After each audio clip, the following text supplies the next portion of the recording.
What's up, VC? It's your boy Eric Weinbender, and tonight I'm gonna be a little less woo and a little bit more chill.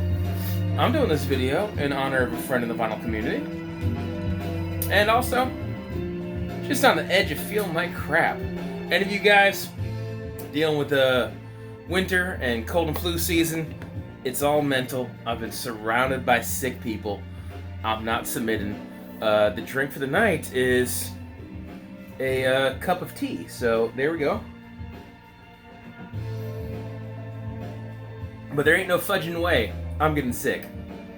So, Ricola and a chamomile nighttime tea, caffeine free.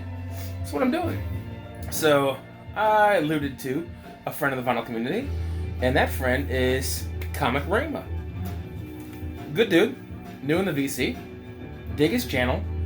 Need to catch up on some of his recent videos. If you guys haven't noticed, man, I haven't even been commenting on my own videos. And if you guys go back over my 100 videos or whatever, I comment on every single person who comments. I comment back. I'm behind a couple videos. It is all sorts of Christmas time as a chef. So, I'm wearing Christmas colors. I got a tree in the background. I moved this Gil Elfgren from The Office, so with a glare on it, but it's a lady in her winter PJs next to a fire with marshmallows. So, seems appropriate. My piddly little tree's here, because I do all the decorating in Mom's house. Rock on, we're gonna get it. So I'm gonna keep it a little, I guess one last little thing. The coaster is, if you guys haven't seen these in the past, my sister's super fancy, she made coasters. This is the Christmas themed one.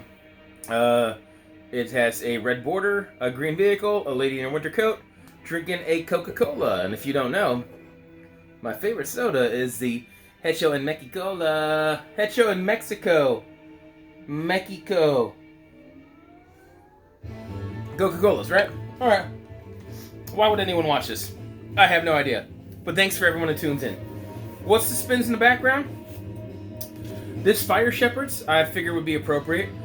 This is hard to label. Its influences you can hear everything from classical, proper classical, with horns and strings and etc. Cellos and bass and electronics and psychedelic influences and obvious jazz, electronic with brief spurts of being dance, but more so trance ambient. If that gives that seems like I just blanket swept over a bunch of different things, but I think it is all encompassing. The group is Loca, and this is Fire Shepherds. I figured my boy Comic Rhema would appreciate this music, so I figured, hey, if nobody likes it, I think he will. Give her a go. And I guess for the season of Christmas, instead of 3 shepherds, or 3 wise men, we have Fire Shepherds. And that's the spins in the background. You'll hear it evolve. And so I'm just going to go back and forth showing some random stuff that's not at all Christmas related that I use his contest as an excuse to show. I know some people don't partake in contest entries, and that's fine. And Lord knows I missed a few and I feel bad. But time is fleeting. I know Emma and Jimmy the Saint and several other people had comments. Bad English Rex. Shout out to all you individuals. I'm sorry I missed your contest. It just is what it is. It's chef life. But that doesn't change the fact that I love and respect you guys. Best to you. So, we're about to get in it. And while we're at it, let me sneak this in. My favorite Christmas movie is Die Hard. I don't care what you say. Die Hard is a Christmas movie. And it made me think that there's another Christmas movie that people forget is a Christmas movie. And that being, well, this is a trio of movies, 3-movie collection. But Friday After Next, the sequel of a sequel, is set in Christmas time. They lose their jobs again. It is what it is. Young Terry Crews is in it. If you don't know it, I really need to go into it. But, yeah. A Christmas movie that isn't. But it is. And, right on. And this type of stuff you're going to see today. This right here is a gem. I love this nonsense. This is an OG on Kent Records. Rudy Ray Moore, Christmas album. Merry Christmas, Baby. So side 1 is Merry Christmas, Baby, and more. Side 2, The Night Before Christmas, and still more. I think if you're going to do that, you should play the pun up and do and more with the 2 O's, like Rudy Ray Moore. I just thought, just a tidbit. But if I'm not mistaken, was it Record Store Day? Did this get repressed recently? I don't know. But, dude, I got, about to say, a gang of Rudy Ray Moore records. I probably got 4 or 5. I was going to do a rundown or my thoughts on a Netflix movie and never got around to it. Sorry, Mike T, if you're watching. It just didn't happen. Life got in the way. But if you guys don't see this too often, there's that Kent label. And right on. A Christmas album that doesn't quite tie into the theme of his wants for this contest. And by the way, good chance this is going to be too late to be included. As I film this, I know I'm probably not going to be eligible. Don't care. Just want to show love and support for a friend in the vinyl community. Also, I think this is a trip. I showed this way back when I first got in the VC. Way back when, as in, it's the world we live in. That's how we describe things. Like, worst day of my life. You'd never believe. Like, are you serious? Way back when, being less than a year ago, I grabbed this. And I love this Snoopy Christmas. This does not tie into the Snoopy as we know it. But if you guys don't know the story of like Snoopy and the Red Baron, also there's a song. I have a record that ties into that. I won't get that. But if you guys don't know the song Snoopy and the Red Baron, you could look that up. But this is priceless because this is not the Schultz cartoon. But what I love about this nonsense, let me get you with the front and the back. Okay? So this bullseye would be the British bi-wing plane circa World War I. Yeah, I'm going full history nerd. Who gives a shit, right? This is what I'm about right now. Okay? And if you don't know, I might swear and everything. There's no alcoholic beverages. But if you didn't know, by Rudy Ray Moore, this is X-rated. So you should already know you're watching a vinyl community video. This is inappropriate. Snoopy's Christmas. Like I say, full-blown nerd. You got the British plane? Obviously trying to shoot down this plane, because why? If you can't tell, this Maltese cross would be the axis of evil. World War I, German Maltese cross. So, apparently, this Brit is trying to stop Santa, who's a German, the Red Baron. And he's bombing gifts down, but somehow he's trying to stop the gift given. I don't understand the illustration of this. I freaking love it. But within this illustrations, you have a elf without a parachute riding on top of a parachute, falling to his death. That's a little freaky. Random gifts of the sort. A teddy bear floating about. A bird that's disturbed and a bird that's perturbed. But I like randomness like this. So I had to buy it. It's all the cliches. It's kid-oriented in delivery. It's a Christmas album. With that. Alright?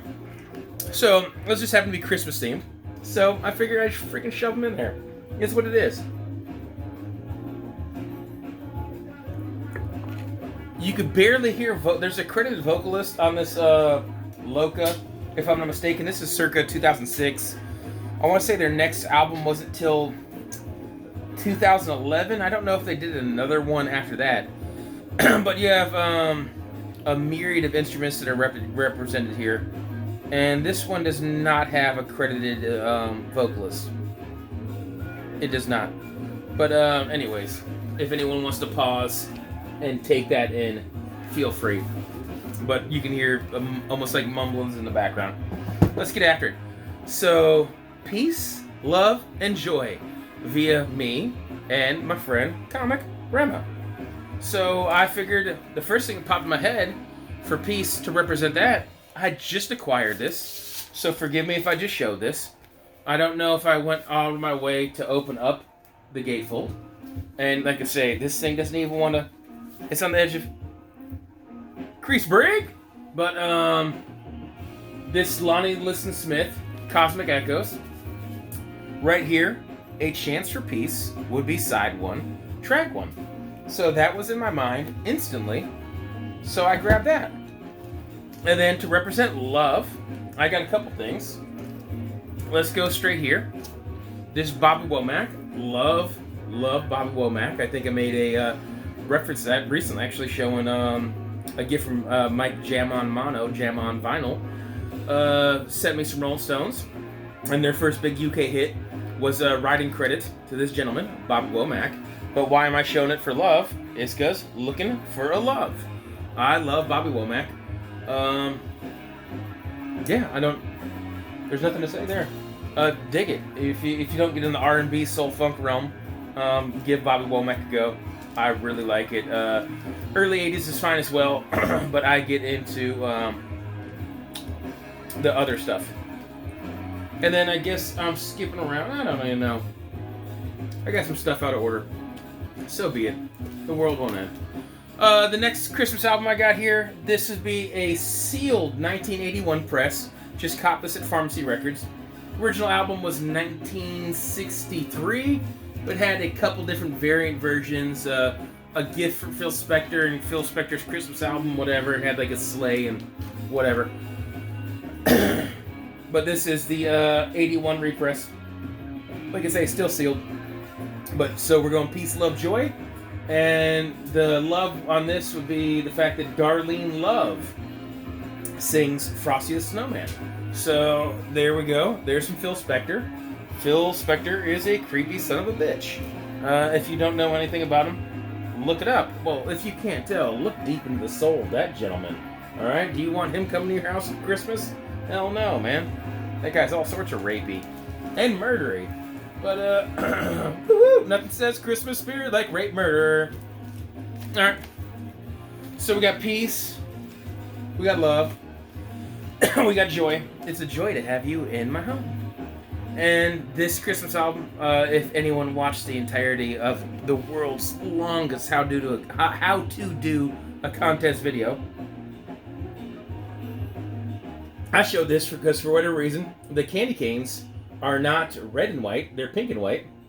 But one of the many songs on this, and can I find it here? Percy Faith and his orchestra, Joy to the World. So there is the joy via a Christmas album. Bow down. And my sister loves Shirley Temple. Random fact that nobody needs to know, but it is what it is. I gotta scratch my throat. I'm willing myself to be healthy. And isn't it funny when you do these contests sometimes? He wanted peace, love, joy, joy, love, peace, whatever. I just chose an order. And then his last thing is, in that realm as far as shows, before we get to the last thing, the proper real last thing, is lights. The very first thing, and forgive me for clearing my throat. 1 second. No need to cough on camera. I had to do that. Take a pause. The very first thing that came to my mind when he said lights was one of the last things, A bunch of them came to me. It's the point I was getting at before I stopped to pause and cough. Isn't it fascinating that sometimes, I guess I've done enough of these contest videos that people have whatever it could be, show me a blue record or show me something that has, a animal on it.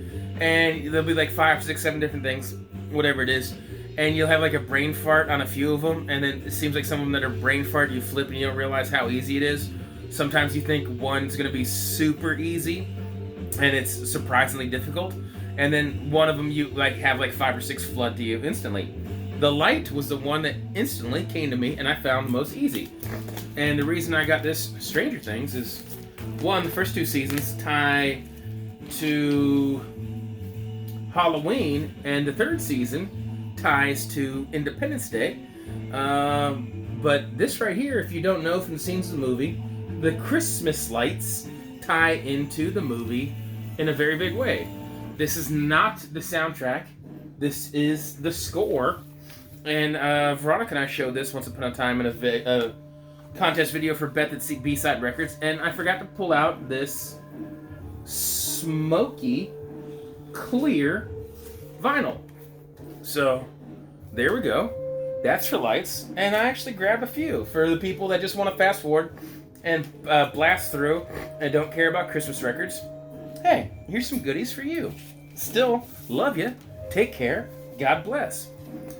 Very first vinyl video I ever made was for 2019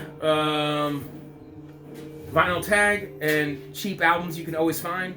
The very best of the best, the very best of the Guess Who. This is a little Canadian rock. If somehow somebody doesn't know, I find this to be like ubiquitous. Everyone knows what it is, and it's everywhere. So by now, gatefold, nothing too crazy here.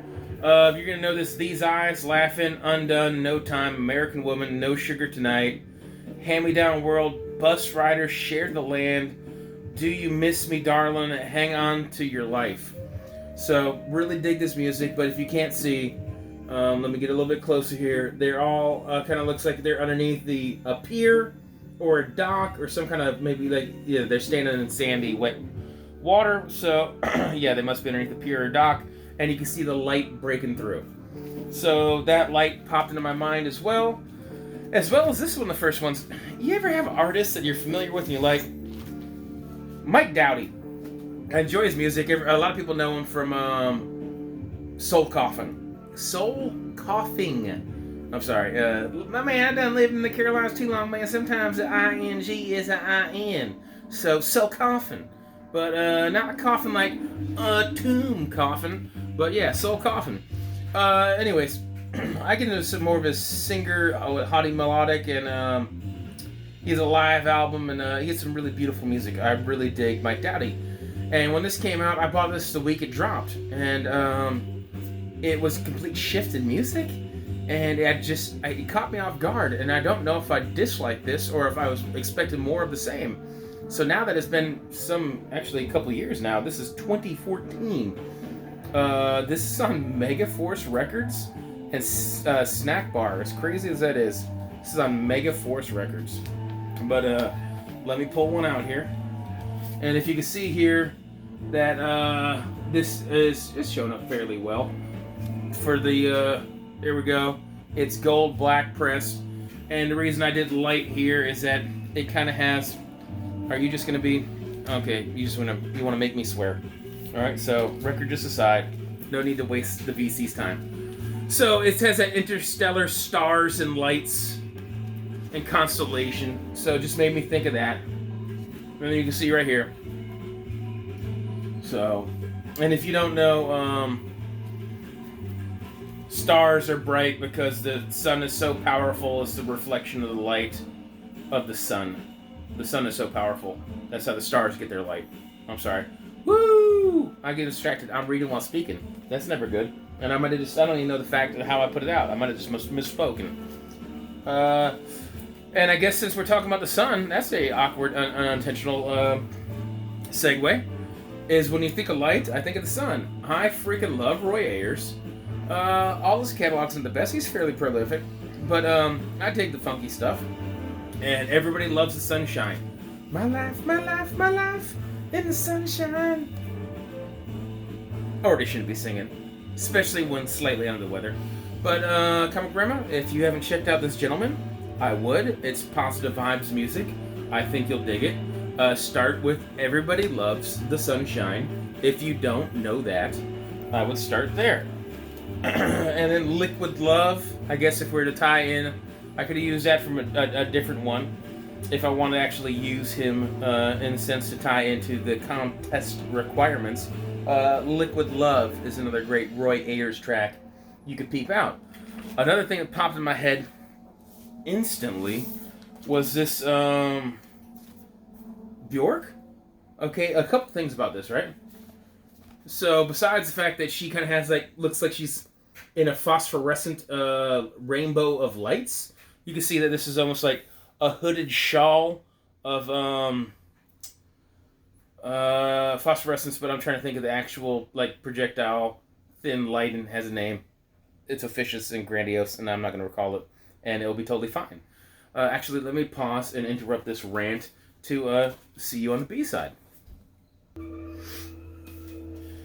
Alright, the lighting aside, the other thing is kind of crazy. Is you can see there's almost kind of like a bondage dominatrix look to Bjork. If you don't know, Bjork's all sorts of weird. I support the making of weird music. if you're curious about the light and imagery of this, if I'm not mistaken, and I don't believe I am, the imagery that ties into the album cover via a video is side A, track 2, which would be Lion Song, the music video. Maybe I could leave a link if I recall. If not, look it up on your own independently. Lion Song, I'm almost positive, ties into the imagery of this. It's Bjork. Put her in the category of lover or leaver. I don't. I obviously, I'm not in the leaver category. I definitely lean more love her. I don't have to have her. I'm not some crazy Bjork fanboy, but I'm one of the few people I think would float somewhere in the middle, and I definitely lean pro Bjork. And the last thing I was saying, if anyone has this gatefold, I interrupted myself as far as the kind of bondage, whatever. This has this weird, almost like silicone, rubbery, latex, polymer feel on the gatefold. I don't have any other record that feels like this, and I want to say it ties into the imagery, the feel. It's really crazy. They took a step to tie in something like that, and the imagery. I'm pretty sure this is just yes, it is. It's just black wax. I figure with all the colors going on here, it'd be a perfect opportunity. Well, I guess the black wax fits in very well with what she's wearing. But I was thinking all the other colors are represented. The last thing I'm going to get to, I'm going to show one last record. But my boy wanted me to show anything comic book related. So I was going to wear a Punisher shirt because I don't believe I've ever worn the Punisher shirt I own in any video in the past. But this Hulk hoodie, a patch I bought at a record store and slapped on a hoodie myself, I figured is Christmas colors and so appropriate. Of course I have a hidden gem. If you guys haven't noticed by now, look around. Use your Where's Waldos. And the last thing, my dude likes Silver Surfer. So I figured I'd tie this into the fact that Silver Surfer had it out with the Incredible Hulk. This is pretty cool art right here. Simple comic book storyline. Silver Surfer's just descending into the planet Earth. He lands. There's a ruckus with the police, and he's just like, "Oh, what's going on?" And it's like, yeah, the Incredible Hulk was here. Shit went wrong." And then Incredible Hulk is running from the government. Planes and tanks are attacking him per usual. Silver Surfer's like, "Oh, I know that cat. I'll go talk to him." Things don't go well. They have a going at it. You know, first they like, "Hey, yo, bro, let's talk," because Silver Surfer is stoic and calm, quite the opposite of Incredible Hulk. Like say, Hulk ain't having that. He slaps my dude with a tree he rips out of the ground, slaps him a clear mile across the sky. They get into a bit of a tussle. Silver Surfer's like, "Dude, I don't know if you're who you're dealing with." And right when he says that, dude, Incredible Hulk knocks him off his board. If you guys don't get down with the comic book business, it's kind of a big deal. Board comes back, returns, smashes him in the back of the head. They duke it out. Goes about 50-50. Hulk dipsets. He doesn't even want anything to do with it. They meet each other down the way. You know, in the desert. Hulk's just like, "Yo, bro, leave me alone. I'm just trying to contemplate. I'm trying to calm down. I'd like to be Bruce Banner again at some point." And Silver Surfer's just trying to talk to him. And, of course, they duke it out again. All sorts of great nonsense. Hulk smashes on his face. And then Silver Surfer's like, "Dude, are you going to have to upset me a little bit?" And then, bow down. Hulk dipsets. Anyway, Silver Surfer holds his own against the Hulk. Actually kind of calm and reserved. The reason I'm getting at this and losing people by the second. Perfect tie-in. Do you remember when comic books we used to have short finishes at the end? Where you'd have your story, your true comic book story, and then you have a bonus at the end? This bonus is, if you can't see, Home for the Holidays. So this has a short featurette of Silver Surfer helping fight crime in the inner city, because he's the Silver Surfer, one of the most powerful intergalactic beings ever of all time, and needs to help a blind chick with a mullet, because that's a real thing in comic books, because I'm a nerd. Rock on. Right on. Last thing I'm going to say, because I'm pushing 30 minutes, and we don't need that. William Devon, I just want to remind everyone this holiday season, if for some reason someone doesn't know this music, discover it. Peaceful, enlightening, powerful lyrics, really dig it. Everyone should know this from Be Thankful for What You Got, which a lot of people know because of Curtis Mayfield. Brain fart for a second. The writing credit goes to William Devon. It is his song. It's his music. But everyone, in this time of consumerism, which I'm very much guilty of, like everyone else, and focusing on gift opening and pressure to travel and see family, and is this gift good enough, or if I bought this dude a nice gift, did he return the favor in part, etc., all that nonsense. Just be grateful for what you got. You know, Tavis once said, be grateful for the record collection you already have, not the records you don't have yet. Something along that lines. We all have so much already. Even the worst of us in America have it better than the best of people in other countries around the world. So a rant that might be unwanted or unwarranted through some people's eyes, but it's the way I feel, and I don't know how conducive or smoothly it came out, because I'm going to be asleep 14.3 seconds after the lights go out. I'm done. So cheers to anyone who stuck around. I freaking love you guys. Take care, God bless, and all that jazz.